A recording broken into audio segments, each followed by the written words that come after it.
Welcome to Anxiety is Real, the one-of-a-kind podcast that takes all of the successful components of individual counseling specifically for anxiety disorders and creates a 10-session podcast model assisting children and adults in understanding and managing their anxiety effectively.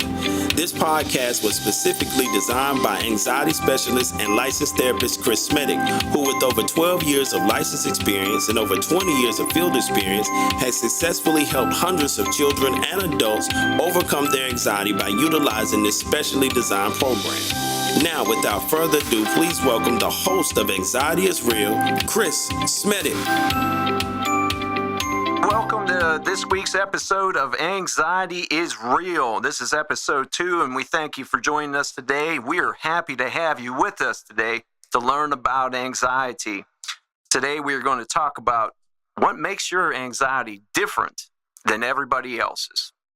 We talked about last week how your number, what your number was. This week, we are going to talk about what makes your anxiety different than everybody else's. We're excited because this is another important piece of understanding and being aware of anxiety.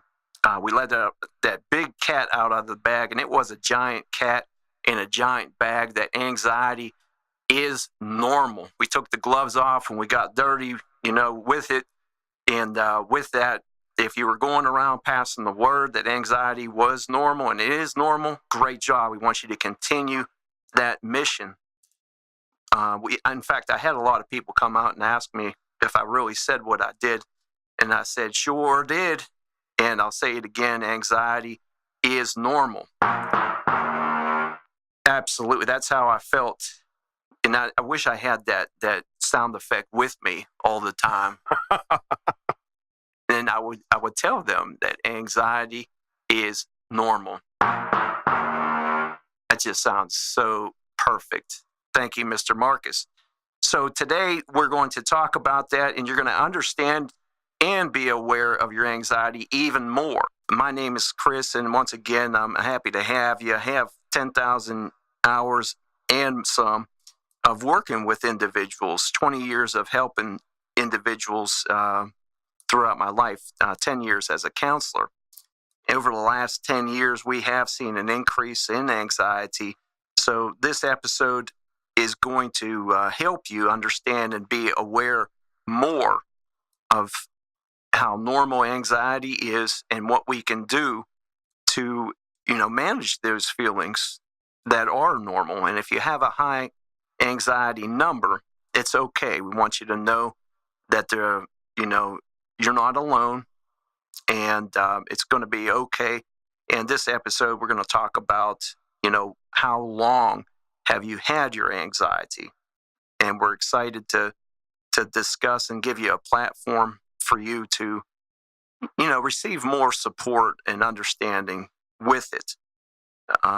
It has been a great pleasure over the last 9 years of working with individuals and helping them with anxiety and helping them understand, how high their anxiety is by using a basic scale, but then helping them incorporate awareness. And essentially, those things help out tremendously. And once again, we're going to continue to reinforce that today. And one of the questions we're going to be able to answer that separates us is how long have you had this anxiety? And then another goal that we're going to have is to identify another homework assignment for some homework points that you can use to assist in managing your anxiety effectively. Another 25 points. We're happy to give them out. The best part is definitely what you'll get out of them. And then if you do them, the added bonus is the 25 points that you can turn in for a later time. Thank you, Marcus, on the sounds. That is fantastic. We're always excited to have Marcus, and man, we thank him for helping us put together this platform to understand that anxiety is real. And Marcus and I were talking earlier, and he told me he likes the acronym there, and I wasn't even aware of the acronym actually. The acronym of AIR, and man, that's an awesome acronym for so many reasons. You know, number one, my favorite basketball player of all time, you know, your earnest. Yes, mine too. Absolutely. And then if you want to have some discussion at a later time about who was the best player. Right. And then it will be a short discussion with me and Marcus. Yes, and we would help a lot of LeBron fans bring their anxiety number down. But that's another topic for another time. Absolutely. So once again, last week we took off those gloves and we won a couple of rounds with everybody in society on this anxiety being normal. We were happy to do so because that message is not being heard out there. So we're happy to put it out there. And hopefully we might start with a couple listeners and it'll turn into 1 million listeners, because if this message gets out, then I believe we will be a healthier society in general. Because right now, a lot of people are really, really struggling. We talked last episode about the challenges of anxiety and how, we're dealing with it as a society and how we're not dealing with it as a society. And I think the challenges are that a lot of people don't understand it, and a lot of people are afraid to talk about it. And the individuals who I've been blessed to serve come in, for the first time, and they're really confused, lost, scared, and a lot of individuals lose hope. And it's unfortunate because once you get the principles and the understanding and the awareness down, it's a fairly simple, practice to move through. And I'll say it again, you can move through your anxiety, but you have to be able to understand and be aware of it. One of the challenges, that a lot of my individuals who are referred from doctors come in and they just report that they don't know what's wrong with them. They feel like their anxiety is not normal. And I don't tell them, no, you shouldn't feel not normal. That would not be doing a good job on validating how they feel. But, through that awareness and understanding, and like we did last episode, we rated it. And I think the challenges were, we identified how high was your anxiety, and if your number was an 8, 9, or 10, we talked about, and we had you think about how that has impacted you through the weeks, through the months, and for some of you through the years. And what I've heard individuals say is it is very, very, very difficult, and nobody knows how tough that it actually is because they don't talk about it. So, I equate it to, in my experiences, I've heard so many stories, and it's tough for individuals. And one of the goals is to make it easier for anybody who's listening to this, through, practical understanding and awareness. But I equate it to high anxiety to, and for long durations to, when you're in the summertime in the Carolinas, we have these sometimes these pretty big rainstorms. Marcus, are you familiar with those rainstorms? Oh, yeah, definitely the sitting in the house sessions, the kids, getting on that what we call the last nerve, because they're cooped up in the house and it's just raining and raining and raining. Do you know one of the first things when we moved to North Carolina 13 years ago that I noticed, and maybe this is something that you all aren't familiar with, maybe you are, but I was amazed at how powerful the storms were down here, how strong that rain was. I've never seen it, a rain that was just so immense to where, it took me about 2 years. I kept asking, where is all this water coming from? Where's it all going, right? Where's it all going? Where is it coming from? So with that, through the years, talking to people with high anxiety, I, have used the analogy of what it feels like for them is that they're driving a real busy highway, and it starts, downpouring, like a Carolina downpour, thunderstorm to where you're wondering, where did all this water come from? And you're driving on a real busy highway as well, and all this water's on your windshield and you can barely see.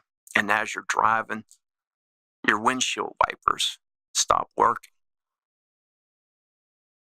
And that's what a lot of my individuals said it feels like for them, is they can't see, very far. They struggle with what to do. They're scared. And, with that, if you've ever been in that situation, which I have been in that situation to where my windshield wipers stopped working on a busy highway, you got a couple of choices. Not many choices, but just a couple.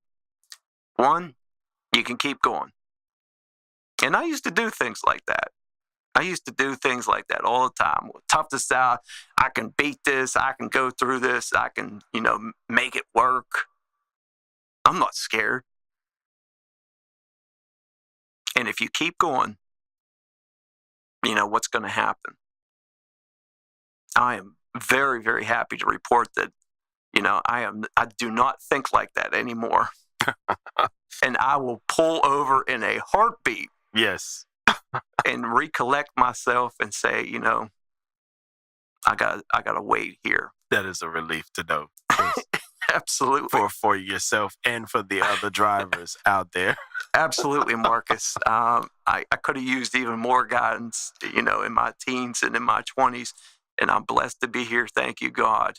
And with that stress and that anxiety, if it feels like that, what have you done to try to deal with it? Are you trying to keep going like I used to? What's the other options? Pulling over, right? Pulling over and, I don't know, calling for help. Wow. I mean, back in my day, we didn't have cell phones. And, with that, you might have to do some walking for a payphone or a gas station. But it was still a good option because, it was a crisis. And in a crisis, there's a Japanese symbol, and it's their symbol it has two symbols on it, and one is for danger, and the other is for opportunity. It stands for opportunity, and I love that symbol because in every crisis that we have, there's also opportunity. Is there opportunity for you to pull over and get some help and to talk about your anxiety being so high? And we're going to talk, about that today, about how long have you had this anxiety? And in my experiences, any feeling that you have, with the exception of one feeling, you want to experience and, move through it. That's the goal of any feeling. We talked briefly about that last episode, but it can't reiterate that enough because we go through so many feelings: stress, sadness, frustration, depression. We all have them. They're all normal feelings. But the goal is to have those feelings, y'all. Move through them. And we'll talk how you can do that, but you're going to need to be aware and to understand this anxiety at a deeper level than what you maybe have been, or maybe than what you've been taught, or maybe what your parents or what your friends have been telling you. Oh, don't be anxious. You shouldn't feel anxious. There's nothing to be scared of. Have you ever been told that, Marcus? Yes, several times. And I'll say this too, also, Kris, moving through those feelings, man, how important that just the sound of that is, because it's so many times in life that I can remember for myself that instead of moving through the feelings move me in another direction. Yeah, what was that like for you? Well, it caused a lot of, stress and high anxiety, and then also just a lot of setbacks. Absolutely. That if I would have been able to do better at actually moving through those feelings instead of allowing them to move me, I would have been in a much better place at times. Absolutely. That's a great piece of feedback, and we appreciate you sharing that, Marcus. And It sounds to me like Marcus wasn't taught that in his elementary school, that he was supposed to have these feelings and be able to move through them. I think we went to the same school. In fact, if you guys are all saying that, I didn't have that education either. It's probably because there wasn't one. We talked last time, and we'll continue to talk about the barriers of people talking about their feelings. One, we're not educated on them. We're more educated on finance rates, interest rates, wine selection, beer selections, fantasy football players, retirement. But when it comes to our feelings, hold on a second. Wait a second here. We are not talking about, our feelings today. We're not going to have it. That's a wait a minute moment, right? Yeah, well, shut it down. Just shut it down. What about those Panthers? Who are they playing next week? And absolutely. So, once again, when you have a feeling, with the exception of one, I keep saying the exception of one, everybody knows what that feeling is, that everybody wants all the time. I think Amazon's trying to bottle it up and sell it on their site, but if they did, it would crash, and that would be happiness. If you're feeling happy, then we give you permission, not that you need it, but be happy, for the rest of your life. Not that you need permission, but go ahead. And, we want you to be happy. And of course, you're going to have bad days. So being happy all the time is also unrealistic. You're going to have bad days. You're going to have tough times. And once again, I think that leads to the challenges of how do we deal with bad days? What do we do with bad days? Where do we go to talk about our bad days with others? How do we move through bad days? What if my bad day turns into a bad week? What if my bad week turns into a bad month, a bad year? And I'm sorry to report that happens, y'all. And with that, I want you to know that if that's you, it's okay, and it will be okay. And one of the things that you can do is to give yourself permission, like you did last episode, to feel however you need to feel, and give yourself permission to have a bad day. It might mean doing something that you enjoy doing, so it will help you move through it, which would certainly be okay to do. Whatever you need to do to take care of yourself. So back to the high anxiety and how long you should experience it, or when you should be concerned. Like I said, I think that if your number, based upon what we talked about last episode, was a 7 or higher, then, ideally, you want to be able to move through this high anxiety for 2 weeks, for no longer than 2 weeks, meaning that, anxiety can actually be helpful. When I was taking tests in school, or when I was applying for a job that, man, I really wanted to have, I was prepared, I was nervous, and I was like, man, I hope this works out. And, when I was asking my wife, who was actually my supervisor at the time, if she wanted to go out on a date with me, I've never felt more anxious in my life because, what if she says no, then there's no hope for me at all, because she's perfect, So it can be helpful because it will prepare you. It can prepare you. But once again, you want to have that feeling and move through it. If it's been around for more than 2 weeks, the individuals who I have worked with, they've indicated to me, they've identified that it can impact their functioning. And when I say by functioning, I'm talking about basic things become difficult. And if you know anybody who struggles with getting out into the community, or they seem to have a tough time doing, maybe things that you think that they should be able to do, there could be something going on. And if they're not talking about it and they're trying to deal with it, then they're pulling a Kris, back in his 20s, driving down, in a rainstorm with his windshield wipers not working. It ain't going to be pretty sometimes. And, one of the things that you can do is just to talk about them, talk about those feelings, be aware of those feelings, and then, pull over and ask for some help. with that feeling. It could be talking to a friend, a pastor, a doctor. We want you to be comfortable and to get more comfortable with it.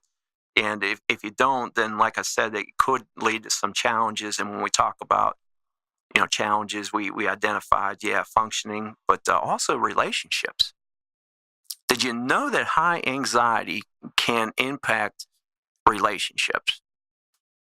Wow. Think about that for a minute.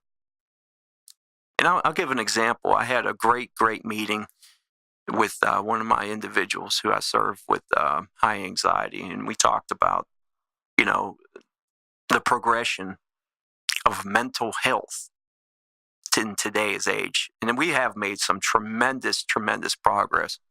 But I'm here to tell you, as a counselor and as a person, we've got a long ways to go. Okay.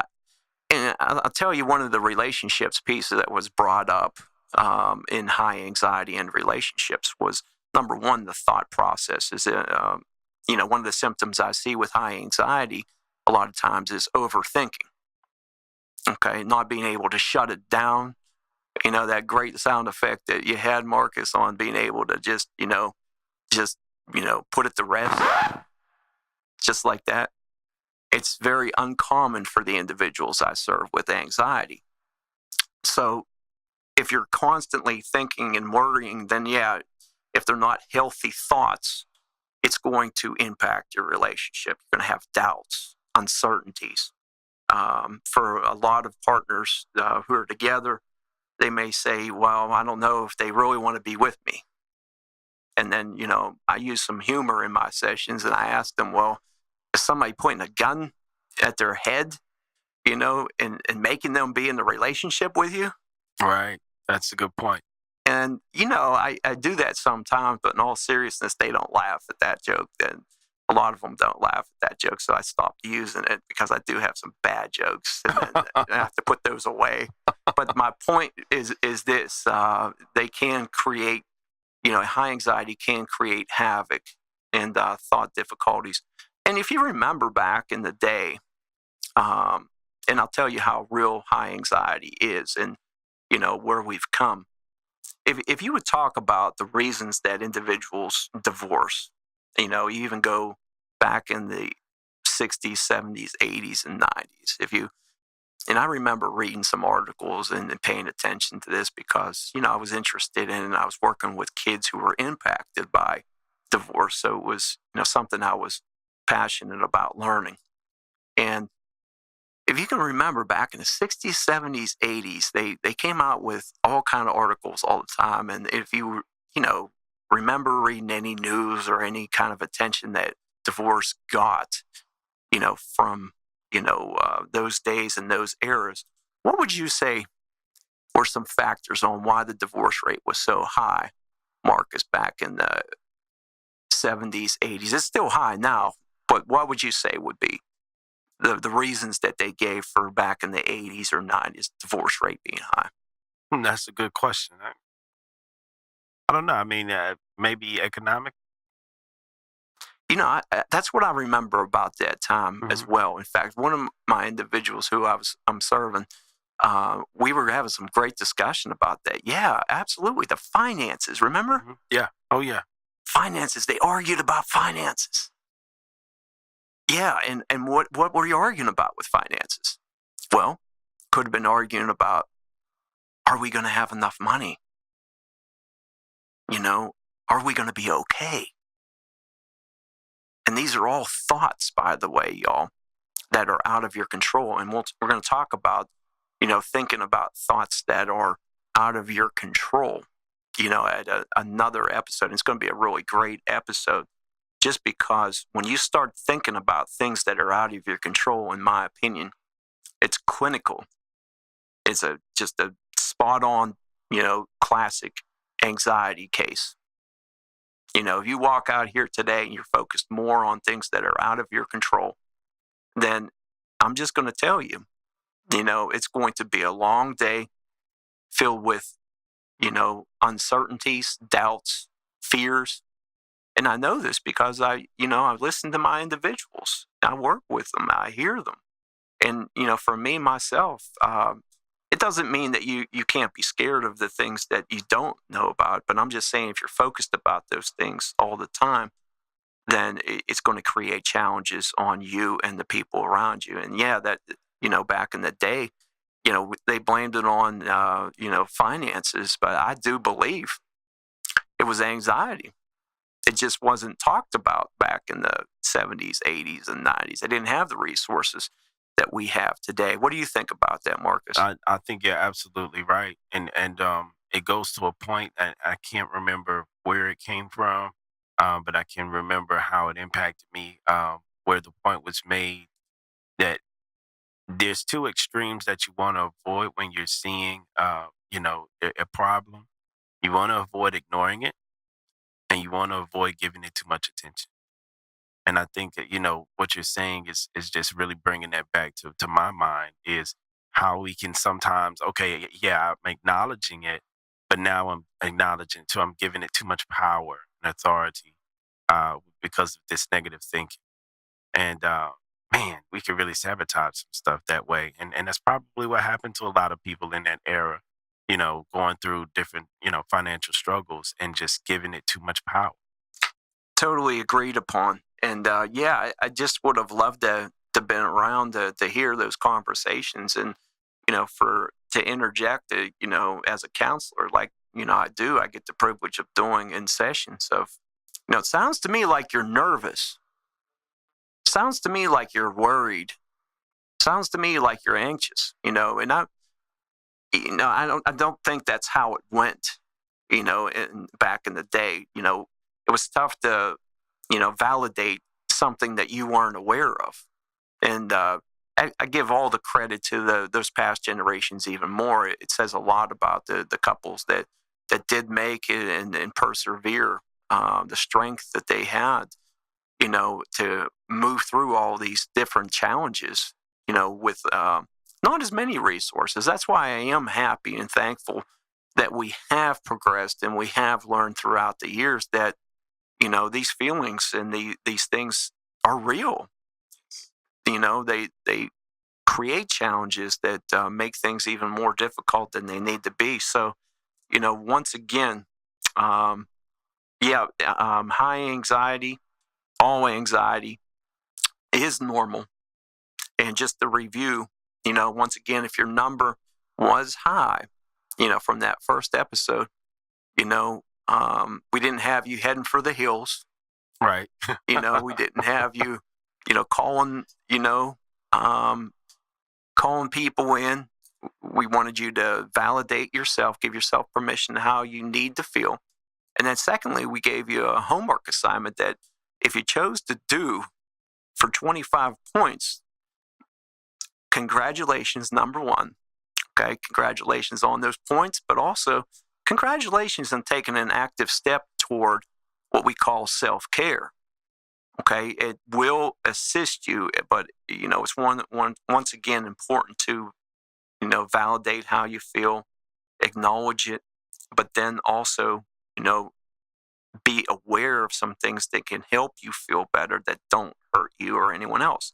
And this week we talked about how long that technically you should have some concern about any feeling, not just anxiety, but in this case for the anxiety, you want to be able to have this anxiety and not let it linger for more than 2 weeks. In my experiences, that's when I see it really pick up, and I really, really see those challenges become, compounded into, tremendous difficulties. In fact, it can manifest, and we'll get into that in the future episodes as well. So once again, anxiety is normal. Number 2 is what separates you from your anxiety from others is how long that you've had it. And once again, it still doesn't, we're not calling in, special resource. We encourage you to reach out.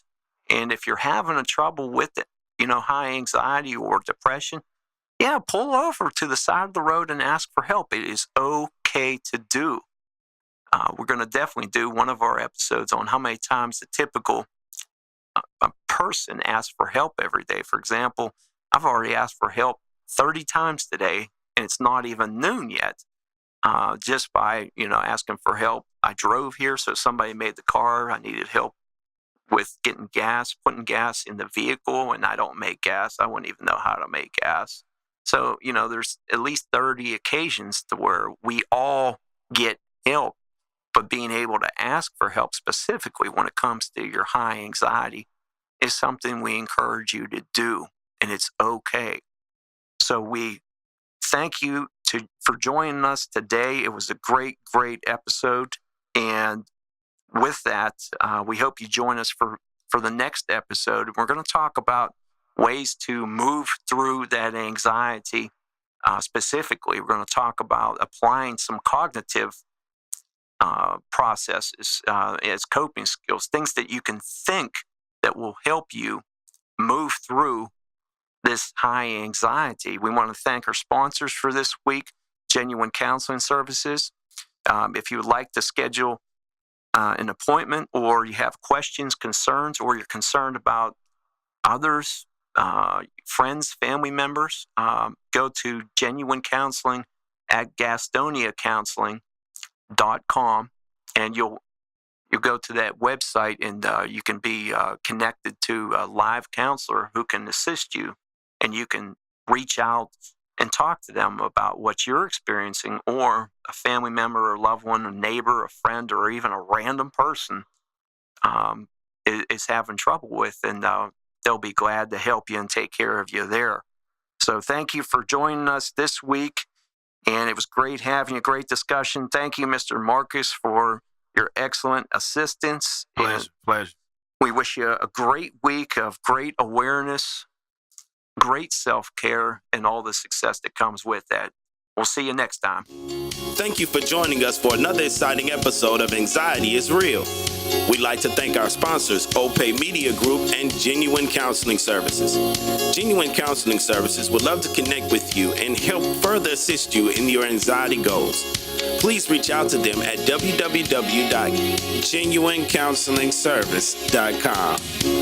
That's genuinecounselingservice.com. We hope you enjoyed the broadcast. Until next time, we wish you a great week filled with heightened awareness, great self-care, and all the success and happiness that comes with it.